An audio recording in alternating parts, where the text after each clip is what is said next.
Welcome to the Spiritualpreneur Podcast. I'm your host, Christian, aka Love Pixel.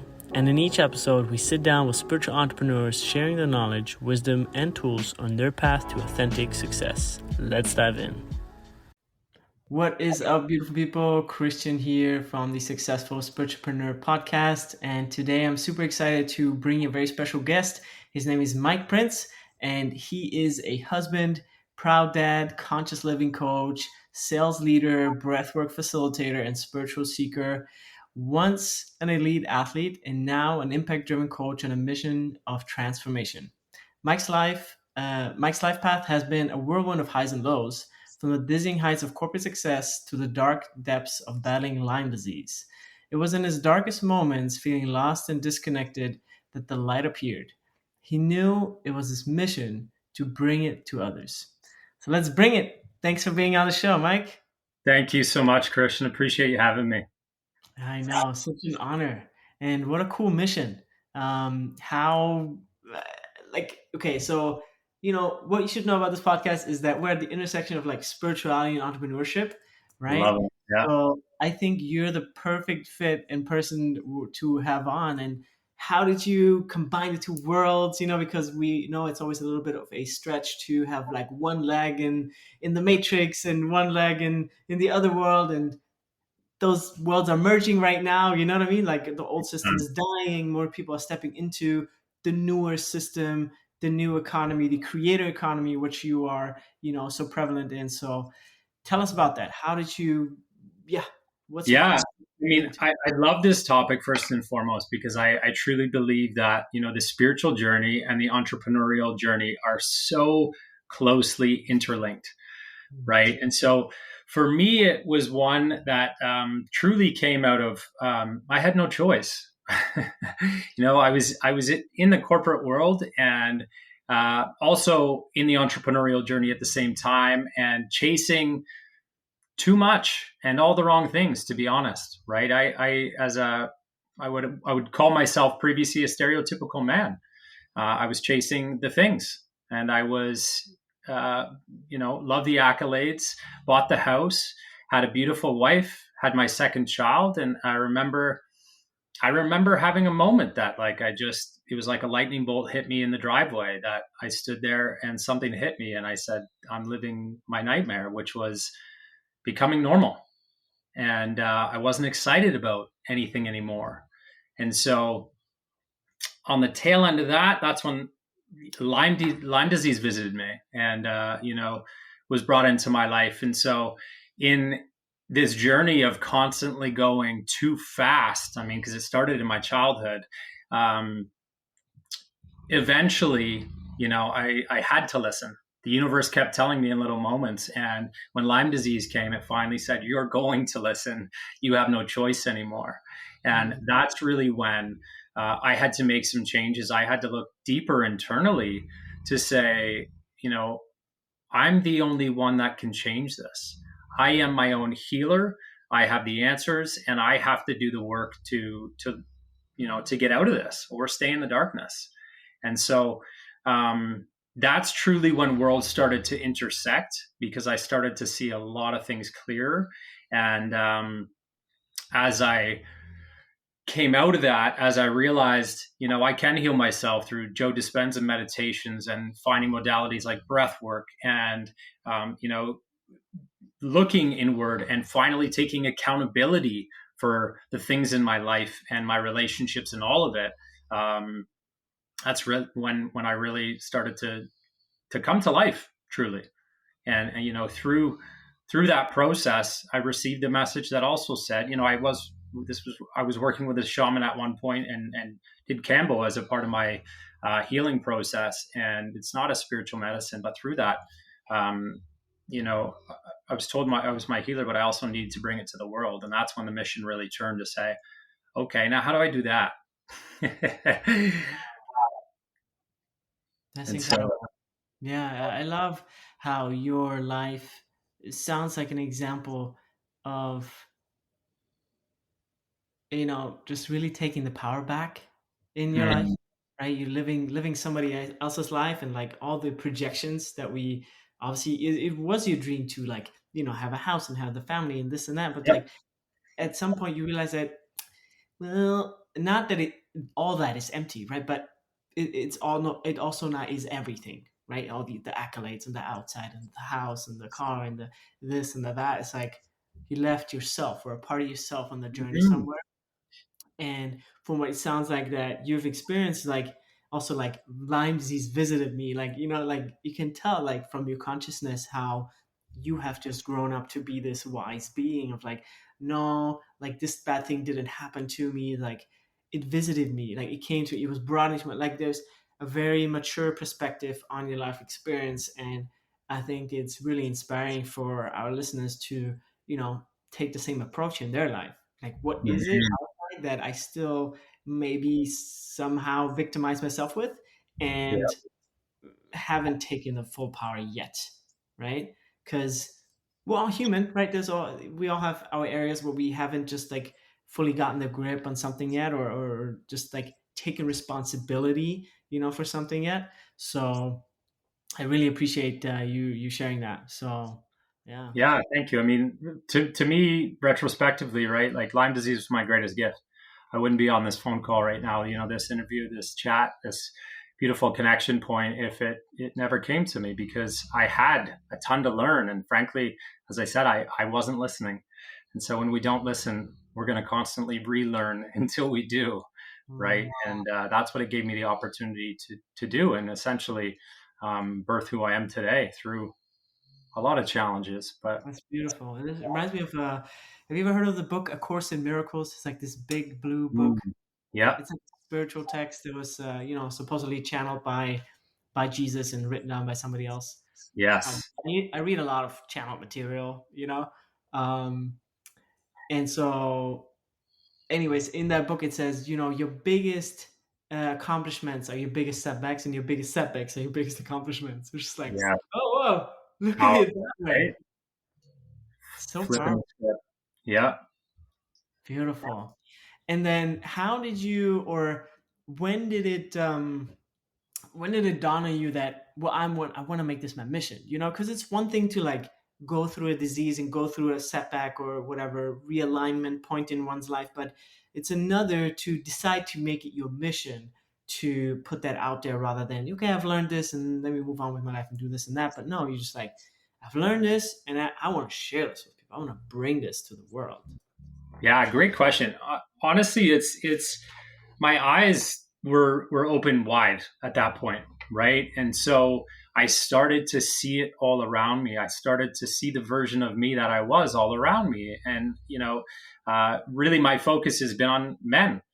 And I think we all, in the society we were born into, right, we're just taught that those things, to be tough, to be the providers, and suck it up, and don't be vulnerable, and all of these things just put more weight on our shoulders again and again and again. And that's I was part of that as well, right? And so the things that I did was that I was chasing and that I was justifying. Honey, I'm working, all of these things, multitasking, doing emails while I was at the table with my family. Like these things now I look at, I shake my head, but I laugh because it's not, it was a part of me that got me here. But I started to see that all around me. And so as it happened to me and my eyes were open, I felt a sense of duty and responsibility, right? I have the tools. I now have the knowledge. How can I not share that? I know I'm not living my authentic, true self if I am not bringing that to other people. So, really, the journey started when I opened my field to that. It started to say goodbye finally to things like drinking on the weekends, and really shifting to um, looking for new individuals that I wanted to connect with. And I actually connected with a neighbor of mine who, similar situation. He was pushing two kids in a stroller. His kids are only a year older than my two boys. And we first did what guys do. We played sports, but then we started to have some deeper level conversations about our marriages and about being a dad. And, I told him I've been cold plunging. And so he bought a cold plunge. And so we started to connect on a level that usually, guys don't, or it takes them a long time to. And he started to hear some of the tidbits of what I was doing and what he was doing. And there was this common thread there that we said, okay, well, how do we bring this to another level? And so him and I actually said, we're going to host a men's retreat. And this is where it all began. And, with very little experience, we booked an Airbnb 6 weeks out. And we said, okay, let's fill it. And yeah, we managed to get 10 amazing humans there. And it was such an impactful event. And then the passion, that flame grew because we saw what we could do and the impact we could create by just creating space and opening up conversations. And then it was, okay, well, what are we doing between retreats? Right. And it expanded from there. It really said, how can we keep creating impact and creating better dads, creating better husbands, creating, taking driven men and slowing them down and realizing they can actually go faster if they just slow down. They can be more efficient. They can gain clarity.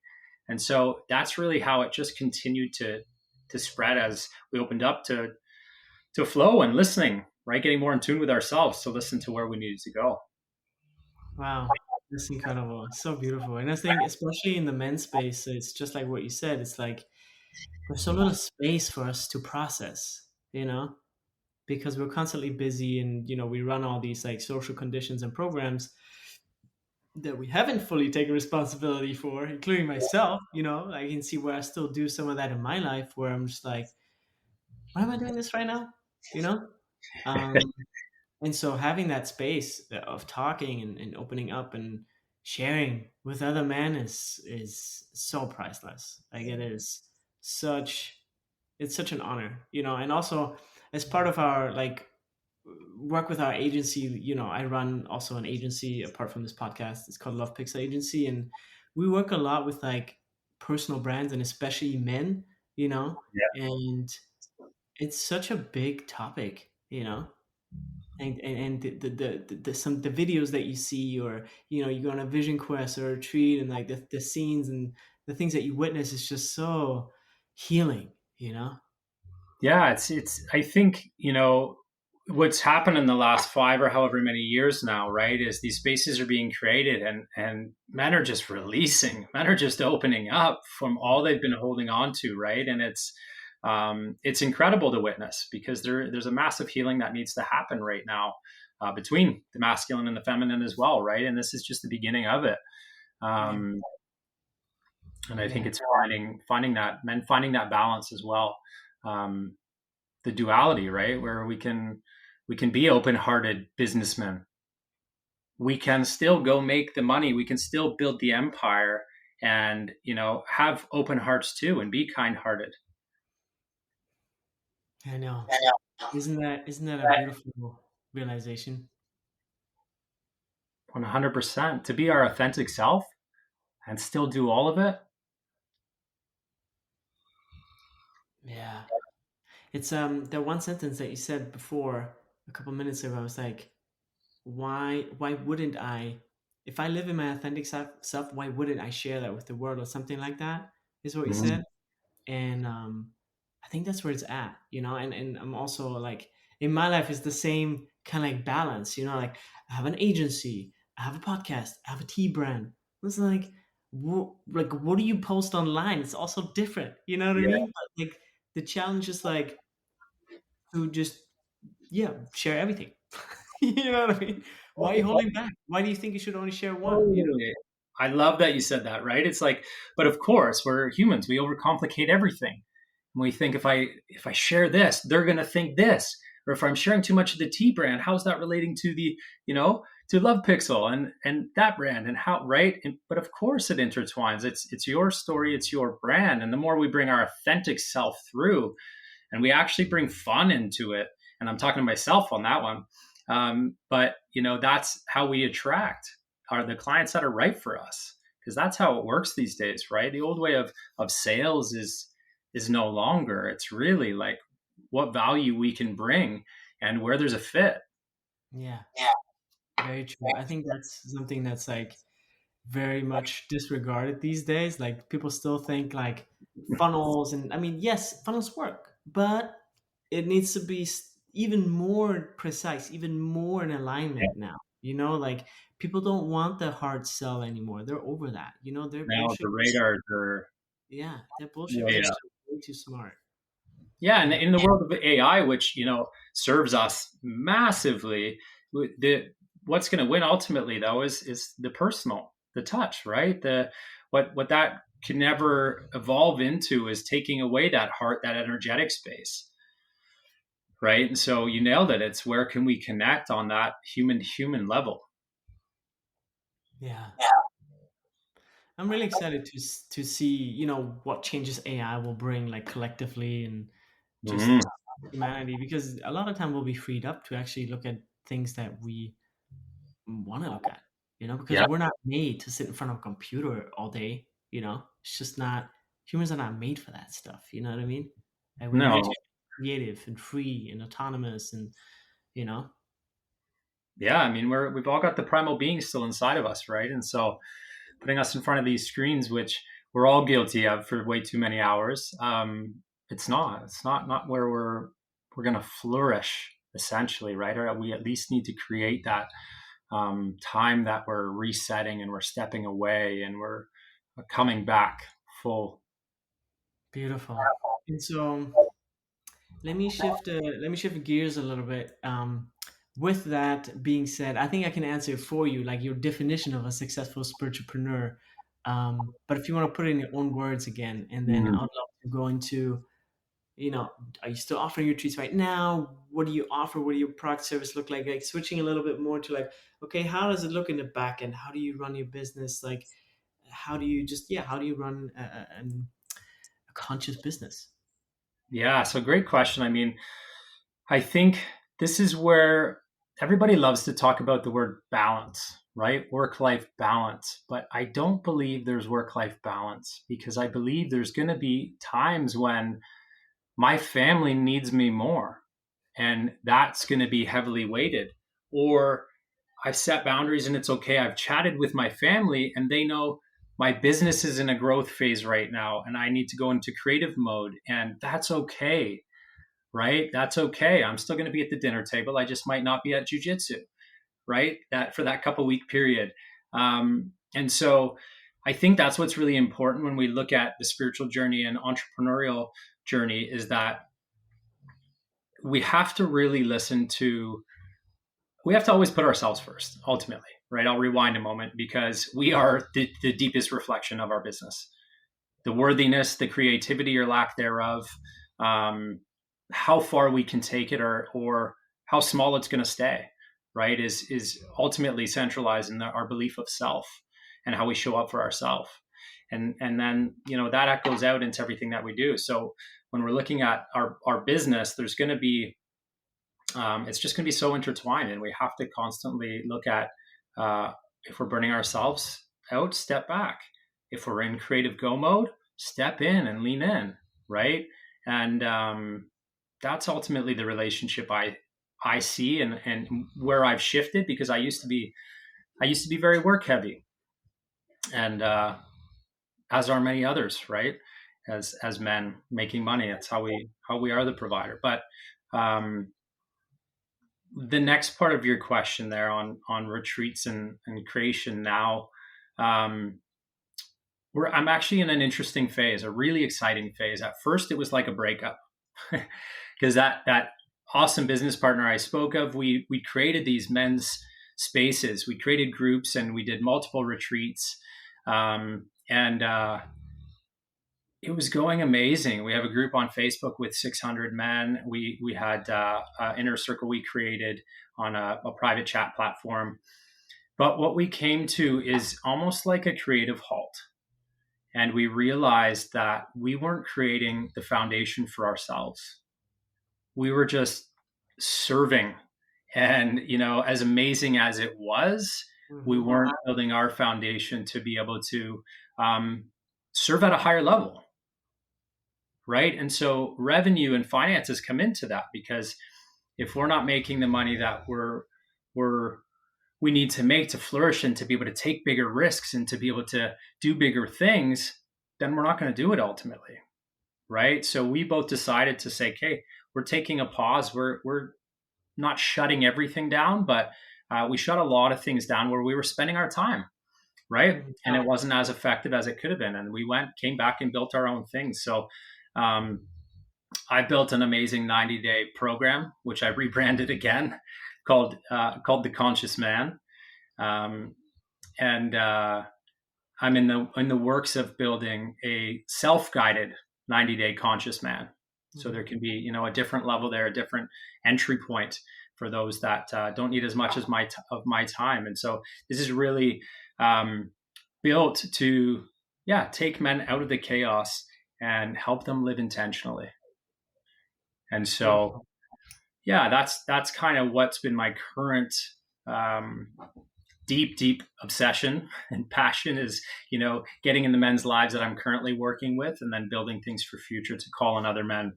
Um, Yeah, that's truth. beautiful. And if you don't mind me asking, like, what were the reason? Because most of the times, or I would say some of the hardest parts of a business is to build some sort of traffic or lead flow, which takes a lot of energy. It seems like you guys had that, and you guys had a community with engagement. Like, what was the reason you didn't just maybe stick with that and monetize that versus splitting up and people like doing their own thing? Like, Great. Yeah, good question again. It really, our engagement was slowing down. hmm And this is where again, business and spirituality meet, is energetically we were already pulling back. hmm We were thinking about what we weren't building. We were thinking about how our time didn't feel valued anymore. We were thinking about these things, and it started to reflect in the amount of guys that were coming into our one space, and the quality of men we were attracting. And same happened in the Facebook group. They were, it was coming in slowly, but we weren't doing anything anymore to really engage there. And so that was the exact decision, was it came down to, okay, we either really need to put the pedal down on this and get more strategic and, continue to grow this, or we need to step back. And we can keep this alive. We can keep it humming, kind of. Now that it's got its thing, we can close down this, and then we can come back even stronger when the time is right, with the new wisdom that we've gained, with a whole new restructure and plan to keep people flowing. So that's really what it came to. And it was a very hard decision, because of course we had 20 guys inside our private platform who have built relationships with each other and us, and we're, every day we're dripping things too. And so it had to really be a phase out to make sure it was fair to them as well. And but we built enough trust there that, when we announced it, they knew what we needed to do was the right move as well. So it was kind of cool, as much as it was scary to do that. yeah, yeah. Oftentimes, like when the more you work in the energetic space, like things get very obvious, right? And then Mhm. oftentimes in like the information or the reflection we get from the outside world is in alignment with what we're feeling already, right? Yes. Because they're also, I would say, above average conscious men. They were also kind of like feeling like, yeah, maybe it is time to move on. So Yeah, you nailed it. A good amount of them said, "Okay, this is time for us to do this on our own. We've been leaning on you guys for X amount of time. Now it's time for us to go create too." that's Right. beautiful. So we know there's going to be a coming back together, and there's already been some exciting intertwinement on the sides with some of the guys in between us. So it really, yeah, with certainty, I can say it was the right move. And out of those 20 guys, if you can, like, maybe you remember, maybe you don't, but like, do you know how many of them self started something, or like, were inspired by what you guys were doing and doing something? Yeah, I mean, one we call a leader in our space now. He started what's called the Present Dad movement. He wrote a book. He now hosts a monthly challenge. Another one is in the midst of writing a kids book. So yeah, I could go on. There's multiple things that, like, yeah, these ideas were just sitting there, right? And by getting around a group of like-minded men that had done some of these things, right, or other projects of their own, um, by nature, we try to match, we try to rise to that. And we say, whoa, okay, this is possible. I'm now around guys that this stuff is real. It's not just an idea up here. And I find so many people hold those back, right? If they're going out for a group of guys having beers and watching sports, they're probably going to feel awkward bringing that up in some settings, right? So they don't. So they let that sit there for so long. Hmm. But when they get in the other room where, we're having deeper level conversations about growth, and, it's not just the deep challenges that we talk about, of course, but it's the business ideas. And that's when they come out of idea phase and the words are spoken and the action's taken. I know, that's so cool. And they automatically, like, everybody just like is uplifting their Hmm. consciousness and frequency. So even if they're out with the guys for beers, like, it's gonna somehow reflect. Like, I Yep. am I love tea. Like, I'm so much into tea. I started my own Amazon FBA brand and blah blah blah, because it was like, how do I, like, I don't want to deal with the marketing, because, like, building a brand on social media is a pain in the ass. Like, don't Yeah. get me wrong. Yeah. um, so I was like, where can I go to just like spread the joy with tea, just spread the movement with tea, So I was like, let me go on Amazon. They take a bunch of your fees, you have, like, you end up with margins currently like 15, Yeah. 20%, um, which is still great, for, not needing to do so much like service work, which is on Totally. the side, right? Yeah. Um, but still, I mean, Amazon takes quite a bit, anyways. Um, but for me, it was like, because I'm into that, I share that with other people, and then they get interested. Especially, obviously, if it's something that they're interested in, which is like business, is more likely than just like why tea. Who cares about tea? Nobody. But like business is like interesting, and then tea. Why tea? Why did you choose that? So that, like, because of Mhm. my frequency that has been adjusted to like better things I put into my body versus Yep. like a beer or wine or three beers, Yep. um, that reflects too. So it's really cool that Totally. had that effect on your community. And of course, I mean, it makes sense, I mean, it's cool to see that you actually had such a big impact.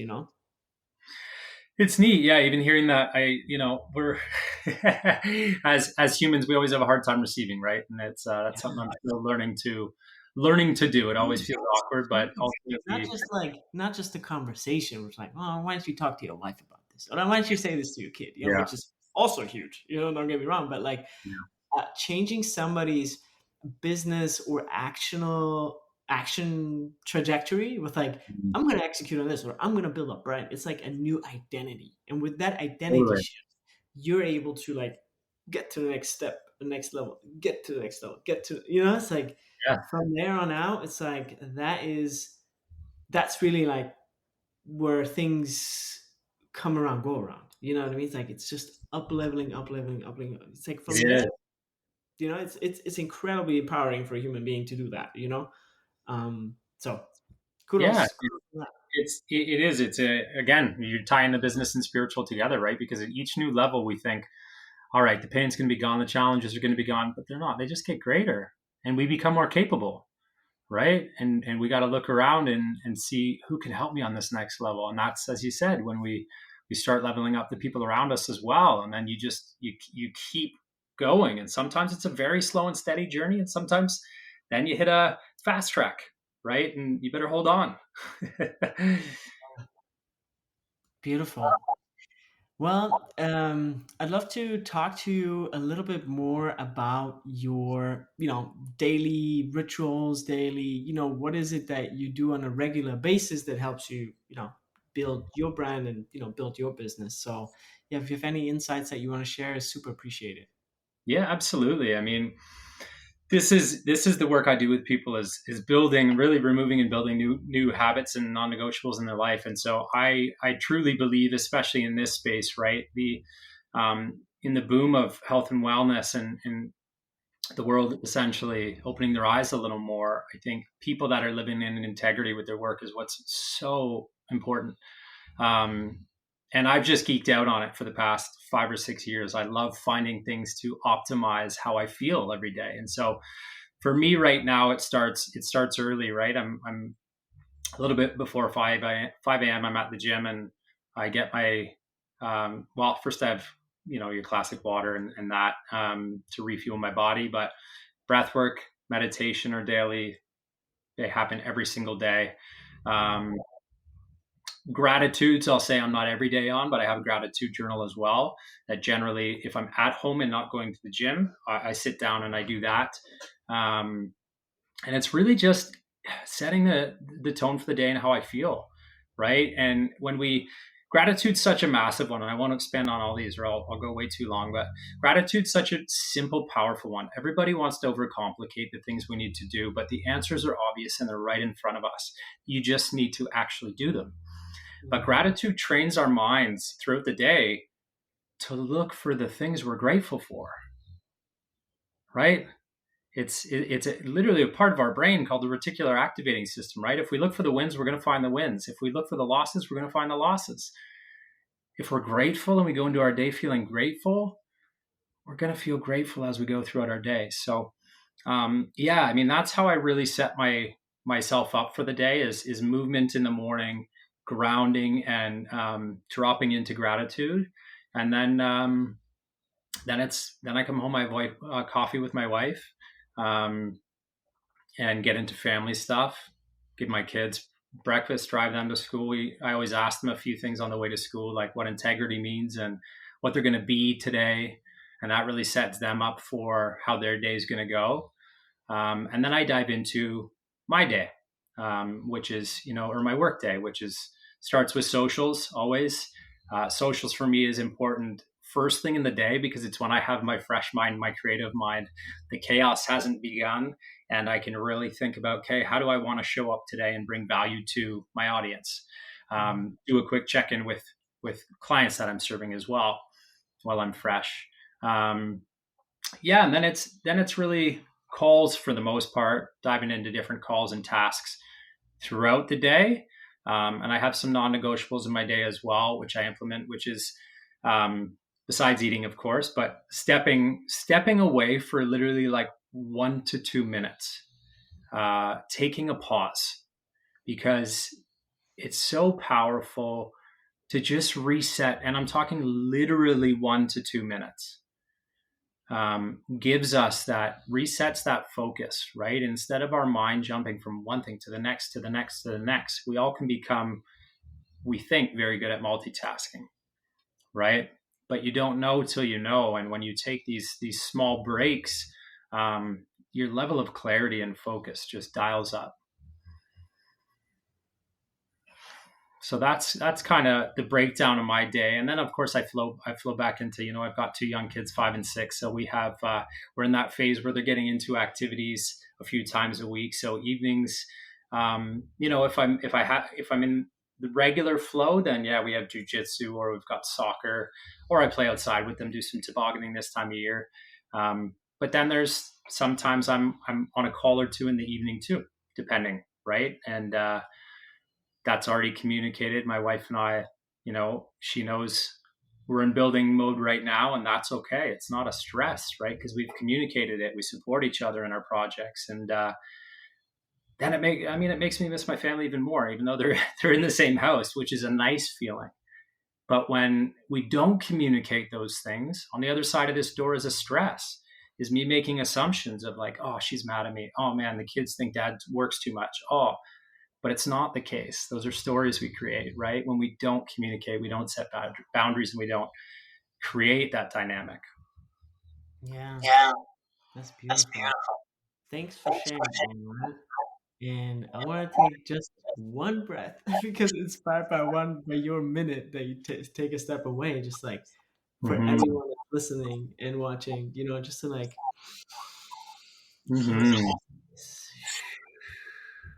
and take one breath. Even like one breath, I think sometimes does for me so much. It's incredible. Just like one breath. Totally. Our relationship with our breath is so intimate, and it's everything. Like, what's the first thing we do as we enter this world? We take a breath. What's the last thing we do before we leave it? We release our breath. Yet the relationship in between those two, most people never think about it. It's just automatic, right? But when we learn to consciously harness our breath in the small moments, just what you just did there, if you just breathed into your stomach there, that's telling your body you're safe. right? And it's wild. We're going from our sympathetic nervous system to our parasympathetic, like being in chaos down into safety in a single breath, Wow. right? Crazy. Yeah, as you say, it's hidden in the simple things. It's just we forget about it. Mhm. Yeah, That- 100%. It's so crazy. And I'd love to ask you a little bit more about your social time because a lot of listeners here are, having their own social brands and, building their brands and creating content. Like, what is it like? How do you determine content? Do you have certain like content pillars? What helps you to create that content? Any tips there is super appreciated. Yeah, this is it. This is a huge one, I think, in the creator space and the online businesses because it's such a block, right? So, and until I got more strategic on this, I just showed up on social media again and again and did it. And yeah, it wasn't very effective, right? The growth wasn't really happening. Besides my athletic days, because that was something exciting that people wanted to grab onto. But once I got into this work, it's serious work, right? It's not all serious, but it's you really have to niche into what who you're aiming at. So I think that goes for everybody. And so for me, it was when I created pillars. Yeah, that's a huge one to say, okay, here's my 5 pillars, right? Here's talk to some of the pain points of your clients, of your possible service or product buyers, right? And then what's some of the values, some of the solutions you can give them on those as well, right? So take each pillar and break it down to the different ways that we can post as well, right? You take that one topic and now you can expand. Okay, I'm going to do a reel about that. I'm going to do a carousel about that. I'm going to do a post and a story about that. So now we've taken one topic and we've made it 4 or 5 pieces of content instead of one, right? So we always think we have to have the same or a different thing every single day, or else our audience is going to think, oh, this guy's repeating themselves. And it's like, nobody's watching us that close. Nobody's watching you that close enough. That's our ego saying, oh, we need something fresh and different every day. But no, it's the truth is, no, we want to create themes on our pages, right? If someone brand new comes to your page, what is the theme they are seeing in terms of your offering, right? So streamlining it with pillars, creating multiple pieces of content from, each one, which can be value or your pain points, which are both going to pique the ears of your clients, right? And then having some fun too, not being afraid to show your behind the scenes and your life, because again, that's how we connect. If you constantly go for the product, the sale, all of that, like they're going to run. They're getting bored, right? And they're thinking this person only cares about what they're selling versus actually letting us into their life a little bit.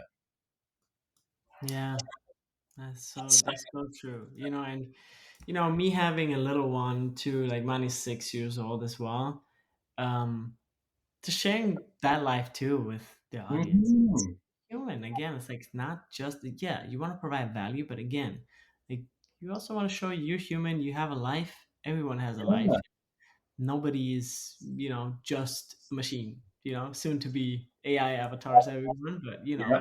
we want to get back, just like you said. Like, what will be most important once all the AIs are talking for themselves? It's like as the human again. Yeah, and you have your 6-year-old there, and guess what? The other dad that also has a young one relates to that immediately. Like, oh wow, they're actually running that business. Plus, they do that, right? Like, these are the connection points.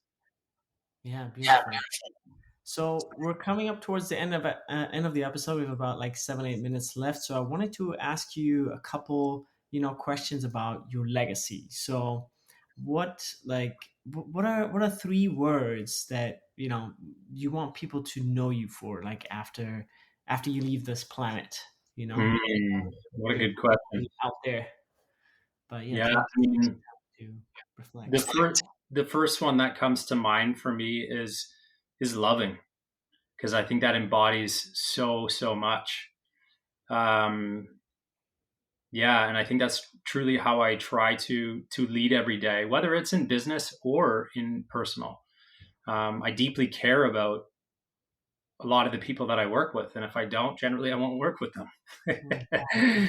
um, and I think it goes so far to bring love into, everything that we do. Um, Other words there. I mean, I'm gonna pull from how you introduced me, and this is two words, but proud dad. Like, being a father is such a part of my identity and such a big piece of my life, and teaches me so much, and is so tied to my entrepreneurial journey as well. Because kids just bring so much to our world. So if that can be something I leave behind that people remember, Mike loved being a dad, and he put his all into it. I mean, that's super valuable for me. Um, the last one I would think of, I'm just going to say too as well, is like visionary or inspirational, because my goal while I'm here, is not just my immediate family. It's not just my friends. It's I truly want to create impact in this world. And I've had an inner calling, like an inner knowing since I was in my teens, that I was meant for something more, and I was meant. And I'm finally at this phase in my life where I know that's not chasing, partying, and all, and just big adventures. It means, bringing wisdom to the world and sharing gifts. And so that would be the third one that comes to mind. Beautiful. Yeah, I love that. So deep, and I think that's where, yeah, to bring it back to the AI, like that's where it will be hard for AI too. It's like, what is Mhm. love? This doesn't make sense, guys. Like, stop that. But it's like Absolutely. it's so deep, so vast, so ineffable. It can't even be put into words. It reminds me of like the Tao. Tao Te Ching. The first sentence Yeah. in the Tao is like the Tao that can be put into words is not the Tao. You know. Hmm. So as soon as you try to describe love, it's just not quite getting there. It's like, What things but are you feeling? yeah, it's like love is inherently so human, and it's such a beautiful, vast space. I mean, anything's possible with love. You know what I mean? If your Yeah. amount of love just outgrows or stays whenever else is around, like that's it. It You know? just breaks down all barriers. It heals, right? Like, you could go on and on. It's so powerful. Yeah, beautiful. And I have two more questions before we, go into the closing part of our episode. Who or what inspires you the most in your spiritual and entrepreneurial journey, like currently, or maybe also from the past? Hmm. Um, I will. Two things come to mind for me on that. A big one for me is a couple gurus that I actually worked with, and did my breathwork certification with. They still inspire me constantly, which is Lucas Mack and Hella Weston. Mm. They're a couple, and they're just so raw, so real. They share their lives intimately. They talk about where they've come from to where they've gotten.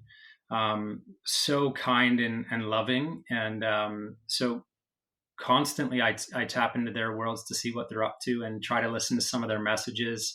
I know you brought up channeling earlier. Like, hella channels, I've witnessed it live, and it's just so impactful. Lucas has a wild story. He came from New Zealand, and as a kid was in, his dad was in a biker gang, and he became a tattoo artist, and then just everything shifted for them when they started to tap into spirituality and believing in themselves. And I think they just have such powerful messages.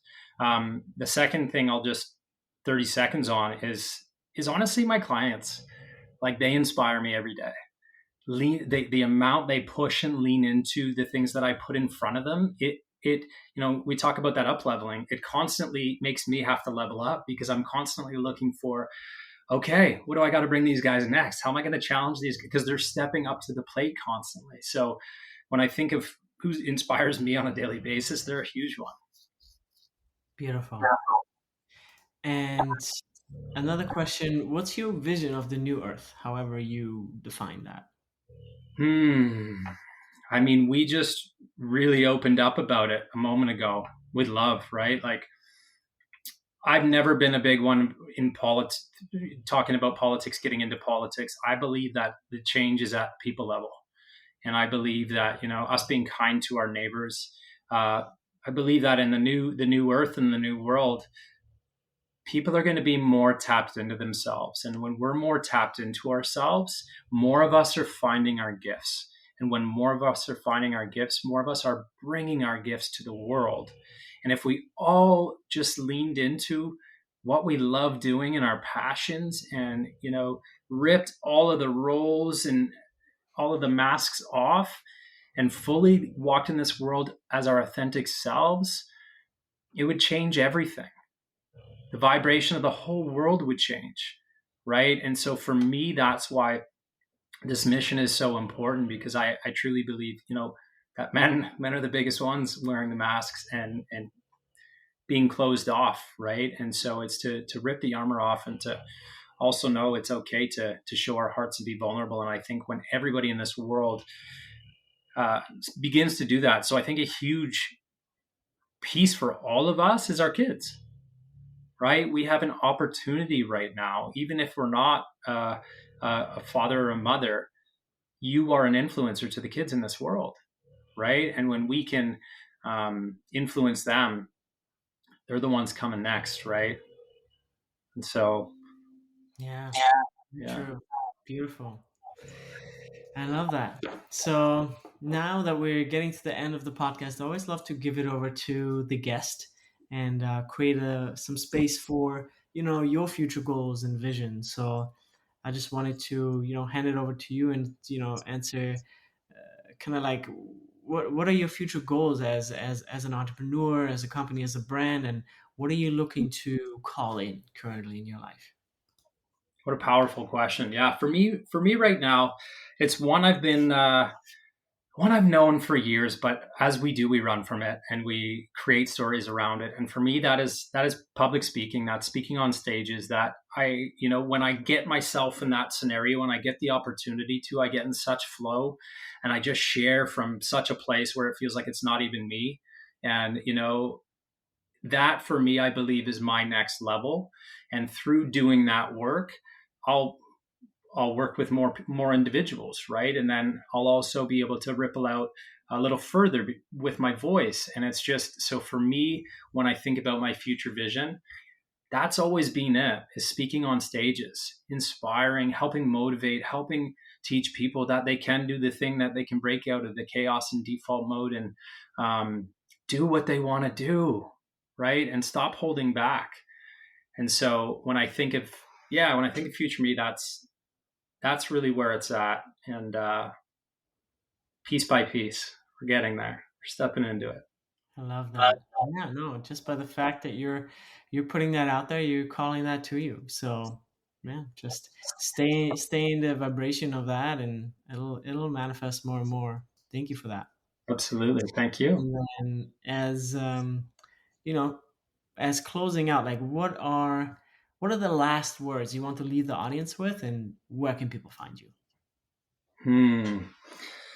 Um, yeah, one of the most powerful things I think we can do in this world is think about how we make others feel, right? I forget who said the quote, but there's one that, like, it's not about what we do in this world, it's how we make people feel. And I had a special individual in my life who's no longer on this earth, but my Uncle Scott. When I was a kid, when I think of one person who made me feel so seen and like $1,000,000 every time I saw them, it was him. And that takes an energy in all of us, right? To be in that uplifting energy. And we got to do the work to get in that energy, right? So the most powerful thing I think we can do in this world is do the work on ourselves, because it's so healing. And yeah, walk with our hearts open, because others feel that. And if we can be that loving, that warming, that welcoming individual to anybody we come across, we just don't know the ripple effect that holds. We don't know whose life we can change from a smile, from a opening a door, from doing a little gesture and sharing our good energy. So that would be the final message I would say. And where I'm most active is on Instagram. So it's at the Conscious Creator Coach. Of course, I have a website as well, which is consciouscreator.world. Beautiful. Thanks for being here, sharing all your wisdom, sharing all your heart. I really appreciate your time and your passion for everything you shared. And yeah, thanks for being Thank on. you. And thank you for having me on. And this was honestly one of the best chats I've ever had on a podcast. So I appreciate the space. You create a very amazing, safe, comfortable space to have a good conversation. So well done, and I truly appreciate it. Thanks so much. Yeah, I try to, balance the two worlds of, again, spirituality and business. It's not just like a rapid fire, tell me about your business, and not just the Yeah, like soft, tell me about the wishy washy about your life type of thing. We want both. I think that's really where the goal is at. And I think we've worked that really out like very well together in this podcast, so thanks. Thanks for absolutely. everything. Yeah, it was a pleasure.